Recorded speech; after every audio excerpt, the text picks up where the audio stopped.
Hello tout le monde, j'espère que vous allez bien. Aujourd'hui on se retrouve dans une nouvelle vidéo enfin pour faire ce pain au chocolat en taille réelle. Bon, on va dire qu'en taille réelle c'est plus un maxi pain au chocolat. Donc tout d'abord vous allez prendre de la pâte qui sèche à l'air, la pâte de votre choix et on va venir la malaxer et la mettre en forme pour faire notre pain au chocolat. Donc la plupart des choses que je vais faire, ça sera avec les mains et pour ce qui est des outils, vous prenez vraiment ce que vous souhaitez, il n'y a aucune obligation. Donc je prends bien le temps de former mon pain. Alors j'ai pris du papier sulfu pour pouvoir le déplacer et le tourner comme ceci plus facilement et ensuite si je dois le déplacer pour le faire sécher, etc. c'est beaucoup plus simple pour moi plutôt que de déplacer toute la plaque et après de déformer la création. Donc j'ai mis un peu d'eau pour venir lisser la surface, ce qui fonctionne assez bien et ce qui permet ensuite de mieux travailler la pâte pour qu'elle marque mieux. Donc j'ai remarqué qu'avec les pâtes qui sèchent à l'air, c'est quelque chose qui fonctionnait pas mal. Faut pas mettre trop d'eau non plus, mais vraiment juste en surface, histoire de la ramollir encore plus et de l'humidifier. Donc là, je vais prendre cet outil, mais comme je vous l'ai dit, vous prenez un cure-dent, ce que vous voulez, enfin vous prenez ce que vous avez sous la main. Il n'y a vraiment aucune obligation d'acheter quoi que ce soit comme outil. Et donc je commence à faire la texture. Donc là, j'ai fait un demi-cercle. J'essaie de faire comme une espèce de spirale arc-en-ciel. Je ne sais pas si ça a du sens.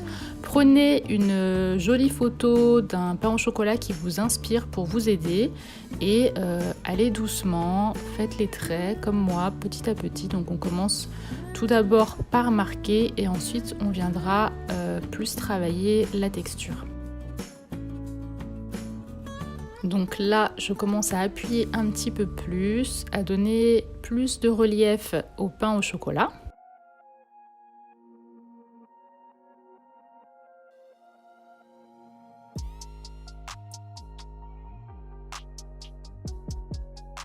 Voilà, on appuie, on appuie.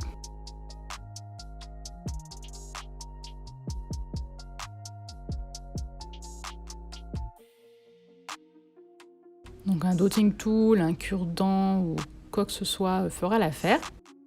Et ensuite, je viens remarquer plus légèrement et de façon beaucoup plus aléatoire et moins droite, on va dire, entre les petites boursouflures en fait qui se sont marquées. Enfin sur les boursouflures, pas entre plutôt, qui se sont marquées. Ensuite, pour le haut du pain au chocolat, je suis venue soulever la pâte comme ceci parce que je trouve que c'est plus joli et que ça donne plus de relief. Je me suis inspirée de plusieurs photos différentes en fait. J'ai pris les éléments que je préférais à chaque fois pour avoir mon pain au chocolat parfait. Bien sûr, pas de combat ici. Si vous voulez appeler ça chocolatine, il n'y a aucun problème pour moi. Pain au chocolat ou chocolatine, pour moi, tant que voilà, ça a le même goût en fait, donc aucune importance. Je continue de l'autre côté, donc je fais la même chose.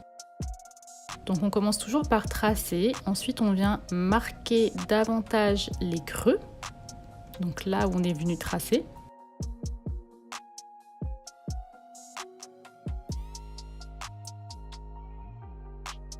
On soulève le bord du haut et ensuite on vient ajouter plus de traits pour vraiment créer cet effet feuilleté.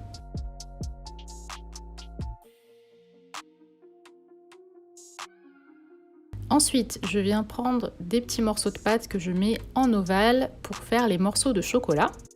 Donc là, avec un gros dotting tool, je vais venir tracer en appuyant l'endroit où je veux venir poser le chocolat et je vais le coller à l'intérieur. Je vais en mettre un deuxième à un endroit un peu, je les mets un peu où je veux quoi. Et je viens marquer le chocolat pour montrer qu'il a fondu et qu'il est un petit peu passé en cuisson pour toujours apporter un effet réaliste. Ensuite, je le retourne et je fais de la même chose de l'autre côté. Alors je vous avoue que j'ai pas du tout fait attention à l'emplacement du chocolat pour que ce soit homogène des deux côtés. J'ai placé un petit peu comme je trouvais joli en fait. Je pense pas que les gens se poseront vraiment la question quand ils verront le pain au chocolat, donc voilà.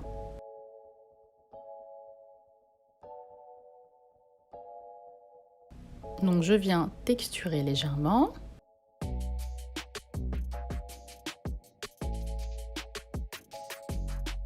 Je rajoute du relief si besoin. Ça, c'est quelque chose que je fais souvent. Je repasse souvent sur des parties où je suis déjà passée. Parce que des fois, ça s'enlève un petit peu quand on vient poser autre chose sur la création, par exemple. Ou quand on la remet en place. Tant que c'est pas sec, on peut y aller.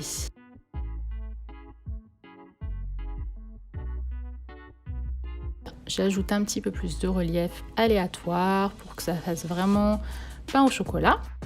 Et ensuite, sur le dessus, je vais ajouter quelques pliures pour qu'il soit pas hyper droit non plus, parce que je veux que ce soit un pain au chocolat qui ait de la gueule, entre guillemets.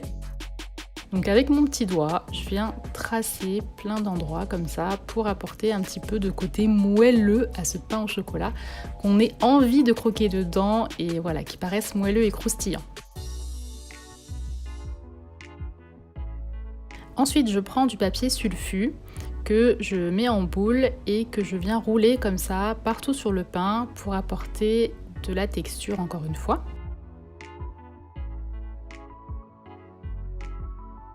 Donc on n'oublie pas aussi de le faire sur les côtés.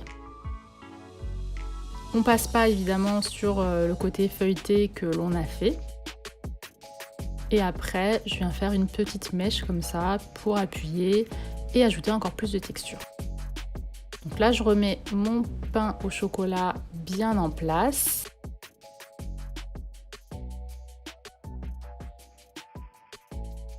Si ça a enlevé quelques endroits de texture, eh bien je viens les refaire tout simplement. Je passe comme ça du papier sulfu au doigt jusqu'à ce que la texture me convienne.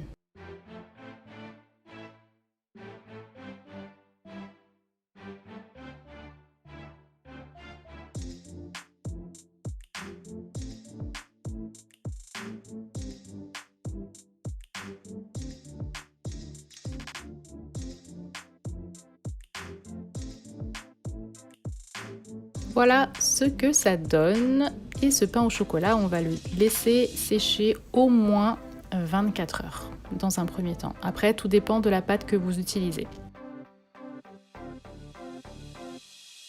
Ensuite, le lendemain, je suis venue le décoller. Donc, le pain au chocolat a commencé à sécher sur les côtés qui étaient à l'air, mais en dessous, pas du tout. Donc je me suis dit que ce serait une bonne idée de récupérer la pâte qui est encore bien molle et de la ranger pour d'autres créations. Donc là j'ai bien récupéré un demi-paquet facile, ce qui fait des économies en pâte et qui en plus rend la création encore plus légère.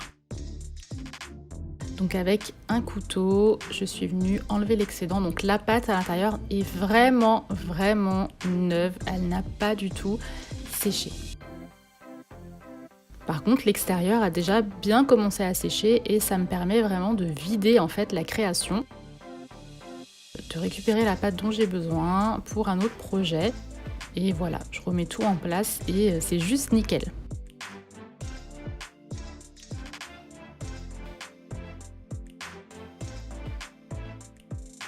Donc en fait, j'enlève la pâte jusqu'à ce que ça me plaise. Faut pas en enlever trop non plus pour pas que la création soit hyper fine et se pète. Mais voilà, on peut en enlever quand même une certaine quantité et je vous assure que c'est pas négligeable du tout. Donc voilà, du coup, je vais le laisser sécher encore quelques temps. Donc là, je l'ai laissé sécher vraiment plusieurs jours puisque l'intérieur a vraiment du mal à sécher et je vais passer à la peinture. Donc je ne l'ai pas retourné parce que j'avais peur en fait qu'il s'aplatisse et je préférais vraiment le laisser sécher plus longtemps. Je prends ensuite de la peinture acrylique blanche et jaune. Donc moi c'est plus un jaune tournesol. Donc un jaune qui tourne vers l'ocre. Si vous n'avez pas de jaune tournesol, vous prenez du jaune citron avec un petit peu d'ocre. Et donc que je mélange en majorité à du blanc pour créer un jaune pâle. Je viens peindre tout le pain au chocolat de cette manière. Donc j'ai commencé par les côtés, sans peindre juste les endroits où il y avait le chocolat. Donc j'y suis allée au pinceau pour commencer, c'est plus facile d'aller dans tous les petits creux.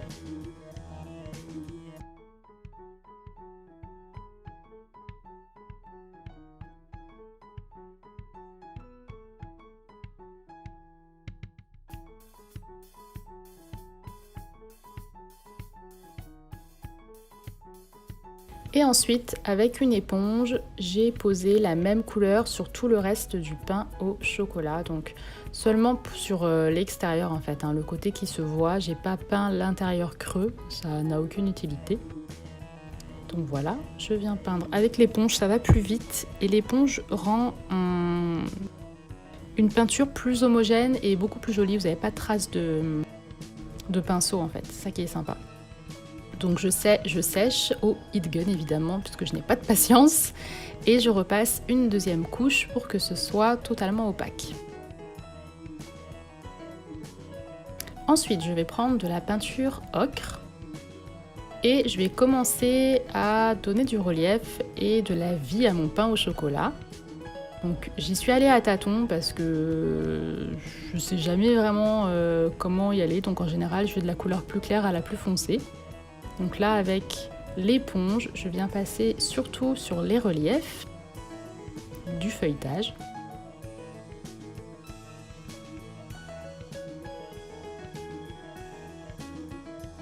Et je fais la même chose de l'autre côté, évidemment.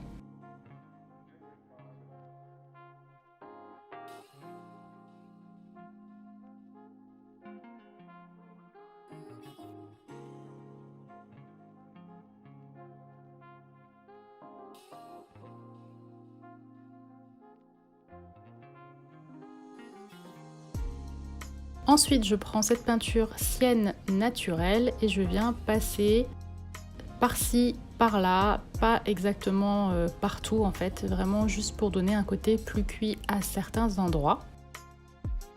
Peinture Sienne naturelle qui est vide, donc il va falloir que je m'en rachète puisqu'elle est indispensable dans la fausse nourriture, cette peinture.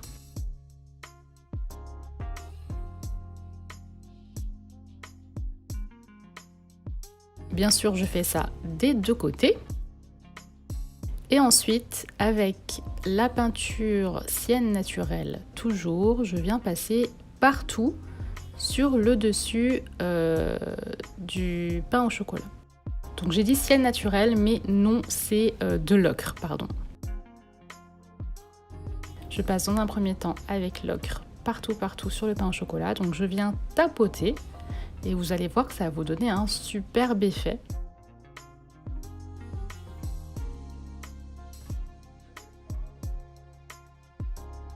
Donc moi j'ai mis des gants, c'est ce que je vous conseille, sinon vous allez vite vous mettre de la peinture partout. Je prends ensuite mon jaune tournesol et je viens le mettre dans les creux. Donc là c'était surtout un test, mais finalement c'était trop jaune, donc on le verra encore un peu, mais je vais principalement le recouvrir. Donc là, le but, c'était de peindre tous les endroits qui étaient restés blancs avec l'éponge. Et je repasse avec de l'ocre et une éponge pour atténuer tout ça parce que c'était beaucoup trop jaune.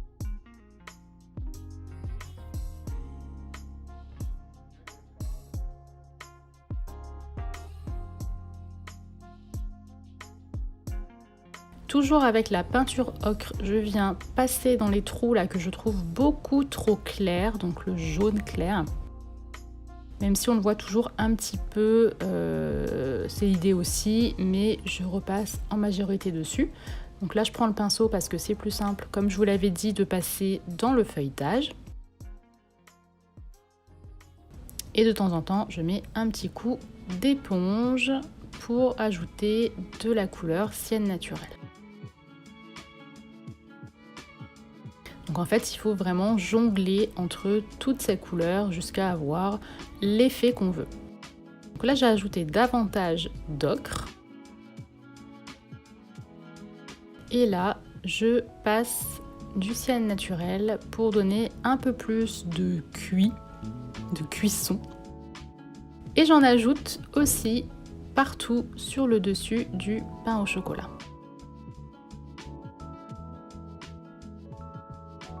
Donc là, c'est pour lui donner un effet plus cuit au four et un peu plus de réalisme. Ensuite, j'ai repris un peu de blanc cette fois-ci mélangé à de l'ocre pour avoir cette couleur un peu beige et apporter un petit peu de lumière ici et là. Donc vous faites ça en frottant vraiment de façon aléatoire, il n'y a pas d'endroit précis. Essayez de vous inspirer au maximum de la photo que vous avez en face de vous.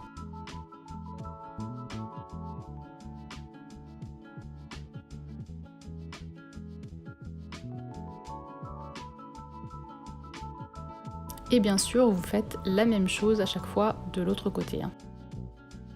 Maintenant, pour le chocolat, j'ai pris du marron qui s'appelle Terre d'ombre brûlée. Donc c'est un marron assez foncé mais qui est parfait pour les couleurs chocolat noir comme celle-ci. Donc je viens peindre délicatement mes morceaux de chocolat et là tout de suite la viennoiserie prend vie, mais un truc de malade. Donc si vous dépassez un petit peu, c'est pas très grave, puisqu'on veut pas que le chocolat soit vraiment ultra parfait. Voilà, il a un petit peu dégouliné légèrement. Voilà, faut pas hésiter. Donc si ça dépasse un petit peu, vous en profitez pour ajouter, comme moi, voilà, un petit peu de chocolat qui dégouline ici et là. Donc on en met jusqu'à ce que ce soit bien opaque. Et bien sûr, on fait la même chose de l'autre côté.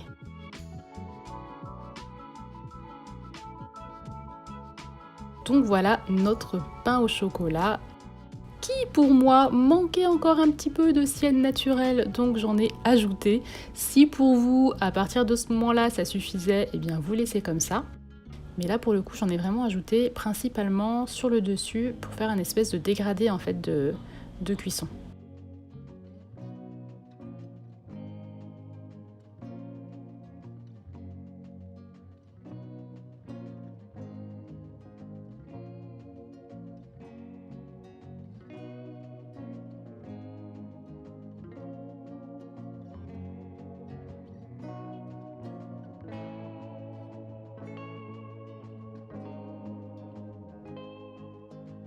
Et voilà notre pain au chocolat. On n'a plus qu'à attendre qu'il sèche tranquillement, mais le voici déjà, il est quand même trop joli. J'ai envie de croquer dedans.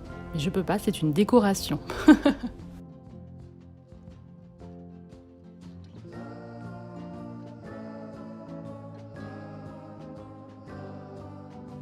Et le lendemain, je vais le vernir. Donc pour cela, j'ai utilisé le vernis brillant de la marque Fimo.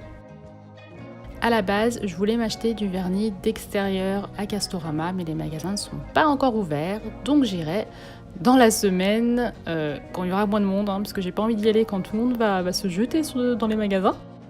Et voilà, pour plus de protection, mais pour le moment, ça fera l'affaire. Ce sont des créations que j'ai prévu de vernir à chaque fois entièrement, sans forcément avoir un effet mat, puisque comme c'est de la décoration, je veux qu'elle soit protégée avant tout. Entre vous et moi, quand on voit un pain au chocolat au mur, on sait que c'est pas un vrai pain au chocolat, on sait que c'est de la décoration. Donc voilà, je viens le peindre, je vais le laisser sécher et c'est terminé. J'espère que ce tutoriel vous a plu. Je vous fais de gros énormes bisous et je vous dis à la prochaine pour le tuto du brownie. Ciao!